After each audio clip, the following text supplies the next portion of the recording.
a 21 kilómetros, viento de norte. A mí me pone bien. Claro. La gente que está a la vuelta mía dice que no, que se siente. El Dire también está con viento norte. Por eso lo sufrieron allá. El Dire está con viento norte. ¿Quiere un matecito, director? ¿Una media lunita? Yo preparo un té. ¿De qué prefiere? No, ya dijimos, té, tilo, no, nunca. No dije tilo, dije té. Pero es no una importa. porquería el té de tilo. Bueno, cálmese, porque le voy a ofrecer un té de tilo. Pues yo tomé té de tilo y me deja como...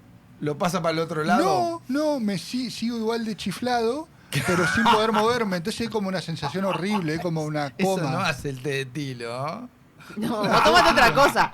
Vos tomate otra cosa. No. Eso, tomado Estilo alguna no otra hace infusión, alguna otra... No, yo estoy en contra de todo ¿El té de eso. tilo no hace eso? No. Estoy en contra de todos los remedios naturales. Nada natural en Bueno, nada. ok.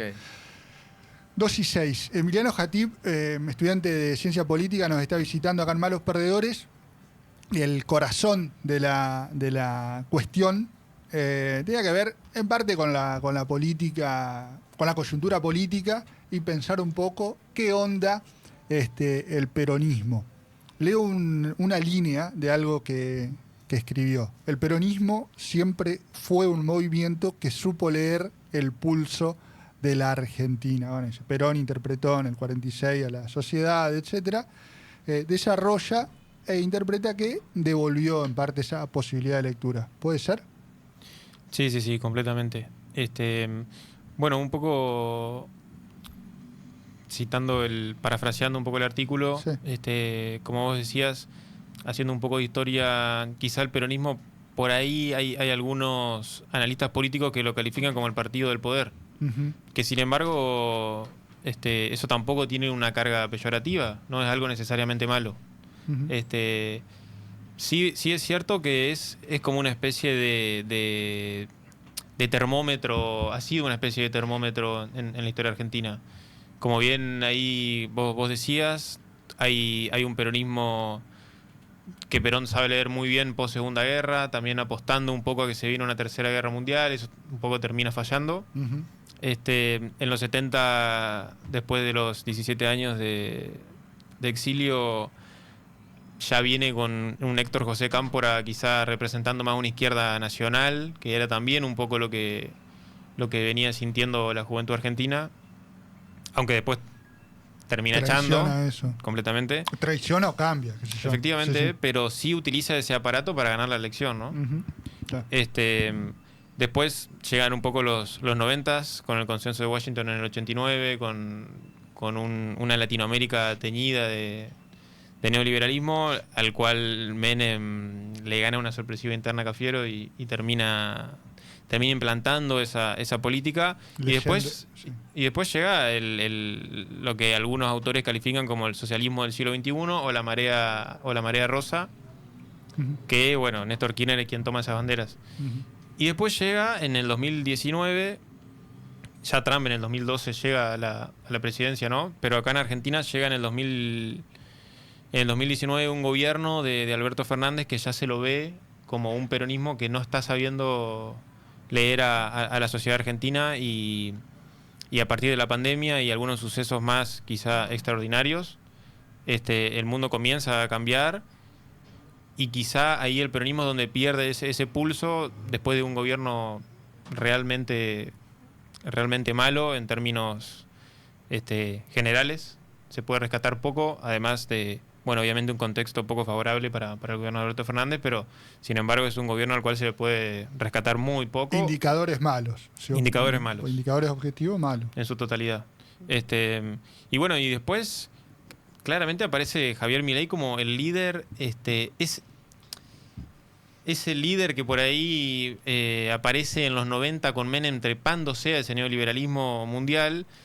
Yo lo veo como análogamente a Milei trepándose a esa derecha conservadora, más allá de que en Europa y tanto en Estados Unidos es una derecha nacionalista, es una derecha proteccionista, acá se presenta de otra manera, pero sí en términos narrativos y en términos políticos, no económicos. Está en el mismo cuadrante. Está en el mismo cuadrante, sí. No en términos económicos. En términos económicos se parece mucho más al peronismo del 46, un Trump o un ok. Claro, no Claro, Milei. Donald Trump. Exactamente. Sí, sí. Se parece más a un Estado más protector, a un Estado más, más preocupado por la industria nacional. Sí, que las industrias estén instaladas en el territorio nacional, etcétera. Efectivamente. Recuperar eso que se perdió en los 90, que se llamó la deslocalización, ¿no? Llevar las empresas por ahí nacionales a esa mano de obra muy barata en China, en Sudeste Indochina asiático. y demás. Entonces, en ese sentido, me parece que Milei ocupó ese espacio que siempre había ocupado el peronismo en la historia argentina. Que es el de interpretar el espíritu del tiempo, del momento. Efectivamente. Bueno, el espíritu de la época se le dice un poco. Mm. Y ahí me parece que el peronismo está en una situación incómoda, ¿no? Porque ese espacio está ocupado. Ujú. ¿Qué va a hacer entonces? Mm. Y volviendo a Frankenstein, yo creo que también dentro del peronismo hay una especie de Frankenstein ideológico, ¿no? Uno ve un espacio en el que está Grabois, está Cristina Kirchner, está Axel Kicillof, Massa. por momentos Sergio Massa, por momentos se lo ve a Moreno también ahí, se lo ve... Entonces es como que hay una mezcla ideológica de personas a las que uno las escucha y realmente hay muy pocos puntos en los que uno ve que opinan lo mismo, ¿no? Entonces me parece que ahí hay una mezcla de muchas cosas diferentes que ya se vio en el gobierno de Alberto Fernández que la unidad no salvó a nadie. Ujú. Entonces también el tema a debatir es, ¿Unidad o unidad sin conducción? bueno, un peronismo sin conducción es un peronismo que está muerto, básicamente. Que es el 19. Sí, Ujú. sí. No, y aparte, capaz digo cualquier cosa, pero cuando uno escucha en los discursos libertarios hoy, es como de alguna manera esta sumisión a la idea, ¿no? La idea es un Estado, voy a decir entre comillas, un Estado más libre, menos restricciones, menos regulaciones, menos impuestos, menos. O sea, un Estado cada vez más pequeño. Entonces, todos los que están dentro del espacio de la libertad avanza se someten a esa idea.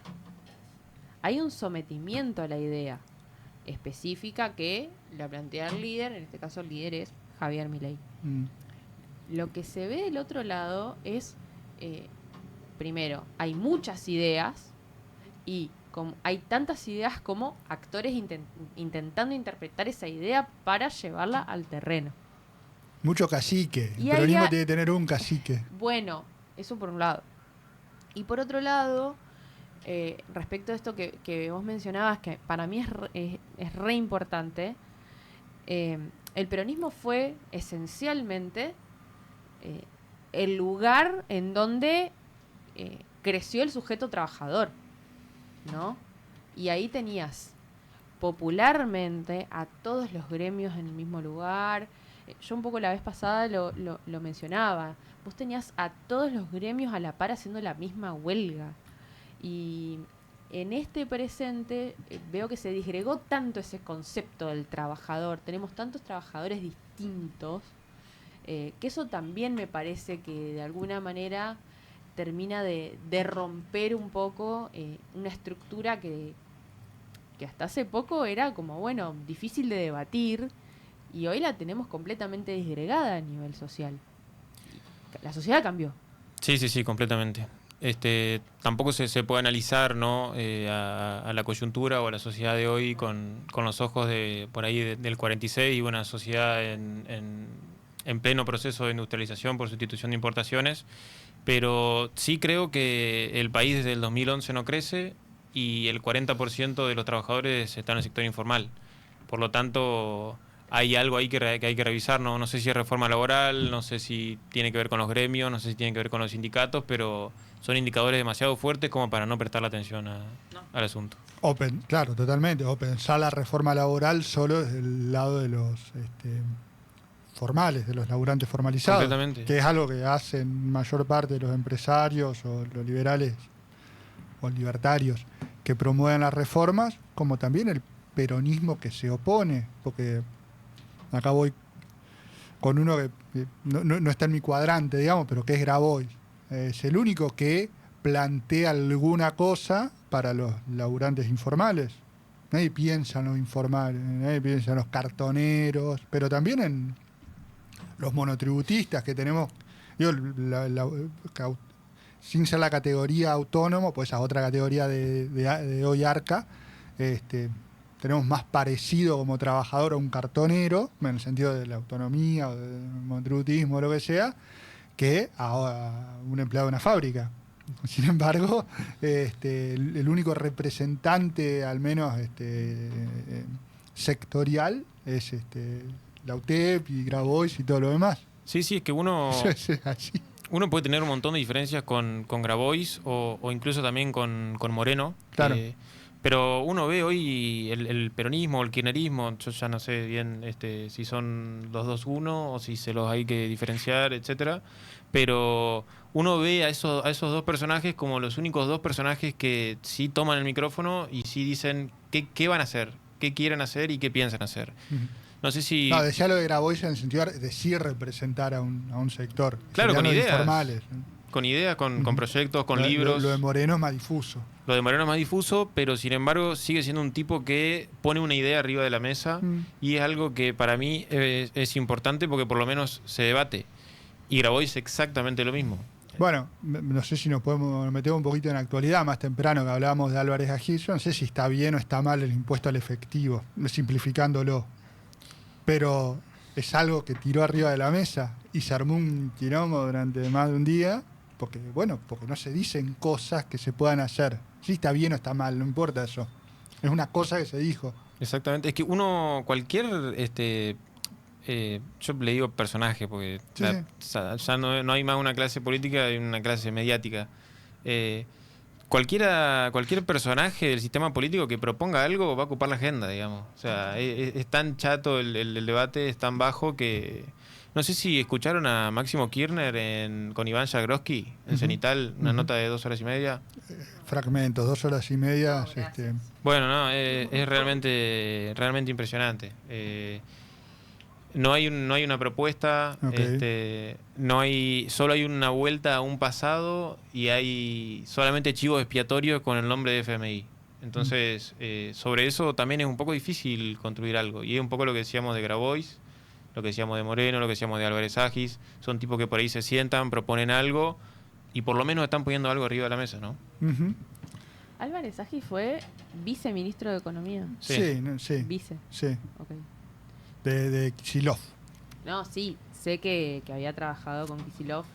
No recordaba bien el... Sí, creo que no existe formalmente el cargo, pero es como digamos, viceministro de Economía. Sí.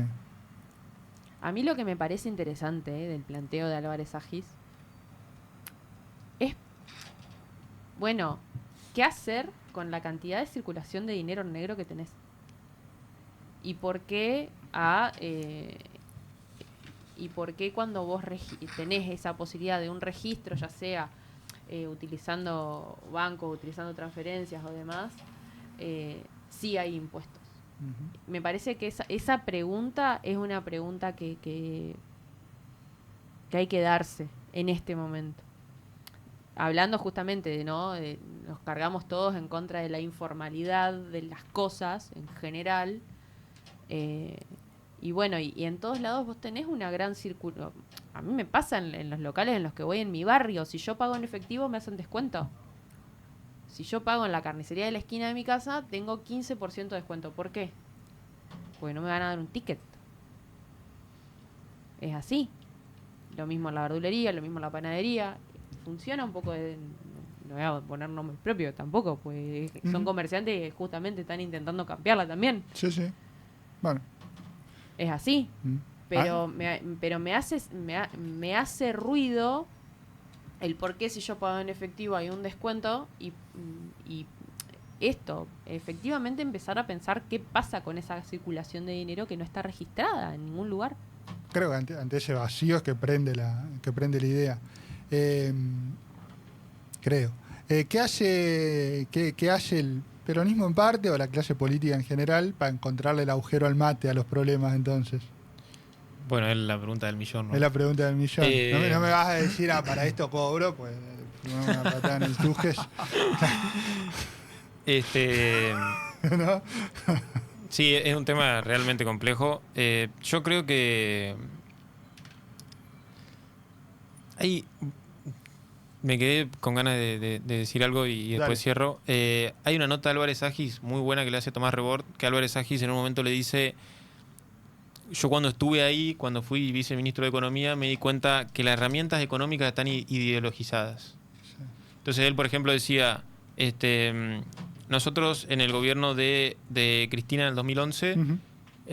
nosotros teníamos que hacer algo que iba en contra por ahí de lo que Cristina decía o de lo que se esperaba del peronismo, como puede ser, por ejemplo, una suba de tarifa o algo parecido a eso. O segmentar, que fue un anuncio. La famosa sintonía fina con la que gana el 2011. Efectivamente. Y dijo, no podíamos hacerlo, porque la economía estaba un poco subyugada a la política. Y después dijo que con Macri había pasado algo similar, que Macri tenía que hacer una medida más popular, ahora no recuerdo, pero que estaba mucho más vinculada al peronismo, y que no la hizo, y que la economía necesitaba que la haga. Entonces Álvarez Agis termina diciendo que esa polarización política se termina trasladando a las herramientas económicas, digamos, vinculadas al contexto, cuando hay que utilizarlas y cuando no hay que utilizarlas. Ujú. Quería decir eso. Ahora, volviendo a la otra pregunta, a mí me parece que el peronismo se está olvidando un poco de sus bases, ¿no? Un poco de su gente. Uno habla con cualquier peronista por la calle y hay cierto descontento, ¿no? Uno ve que lo están dejando un poco afuera, que las decisiones se toman un poco en las cúpulas y el peronismo para mí debería tener una interna con mucha convocatoria. ¿Por qué no puede decidir el, comillas, pueblo, quién tiene que ser el candidato? Ujú. ¿Vos creés que, una pregunta, ¿vos creés que si hubiese habido una interna Tayana iba a ser el candidato, por ejemplo? Qué sé yo, es complejo, es complejo. Pienso, sí, seguramente ¿no? Son de ese tipo de personajes que a veces vos podés querer o no en el Congreso, pero que no tienen base electoral. Exactamente. Ese es un punto. Después tenés cuestiones también instrumentales de la época. Si nos venimos a las elecciones en Entre Ríos, había una instrumentalización casi imposible de la interna. Sí. Además de que había que juntar avales y eso es una cuestión institucional de los espacios políticos divididos, que sí. tienen que hacerlo, porque si no es chiste. Pero también había una instrumentalización difícil, con un peronismo que se encontró afuera del gobierno, etcétera, en donde si bien este planteo teórico, si quiere, de la idea de la necesidad tiene validez, después tenés cómo lo haces. Ahí volvemos sí. a la ideologización de los Sí. de los instrumentos, me parece. Sí, completamente. Y después otra cosa interesante, que esto sí yo nunca lo vi en el peronismo, es frenar a Milei. A mí me suena un eslogan radical antiperonista, ¿no? Decías eso. Sí. A mí me suena eso. Hay un libro de Menem que decía que el radicalismo le calienta el banco al peronismo. En su época, ¿no? Ese eslogan de campaña, frenar a Milei, no tiene nada que ver con lo que ha sido el peronismo a lo largo de la historia, ¿no? Se parece más a un partido de oposición. Y si uno analiza cómo el radicalismo llegó a su ruina, es porque el radicalismo se transformó en antikirchnerismo. Y una vez que se transformó en antikirchnerismo, se deformó completamente, perdió sus bases, perdió sus ideas, y después había radicales que eran de cualquier color. Entonces, el peronismo con la consigna de frenar a Milei se parece más a cualquier cosa menos Milei que a peronismo. Y eso me resulta muy llamativo, digamos. Como desnaturalización del espacio. Exactamente. Y como claudicación a un proyecto vital. Efectivamente. Digo, no sé. Y una marca de identidad. Esto es el peronismo. Emiliano Jatip pasó por Malos Perdedores acá en Radio Costa Paraná. Gracias por haber venido. ¿Te sentiste bien? Sí, súper cómodo. Muy rico los mates. 343-5 era una de las cosas que es obligatorio decir. 343-534. Parece que fue una ironía igual, ¿no? Capaz. 0933. ¿Te dio mate? Sí, muy ricos. Si la gente quiere, vuelve, y si la gente no quiere, no vuelve. Esto es así. Eso sí. Es así. Esto es así. Bueno, está bien. O te oponés a la democracia como politólogo. No. Una sirena. Una sirena. A ver, vamos a preguntar qué pasa. ¿Sirena qué es? Bombero. Sí. Bombero. Bueno, después preguntamos qué pasa. Tenemos que hacer la pausa ahora, Lisandro. Dale, vamos a la pausa. Gracias y seguimos conversando cuando quieras. Dale, O gracias a cuando ustedes haya tema. por la invitación. A vos. Dale.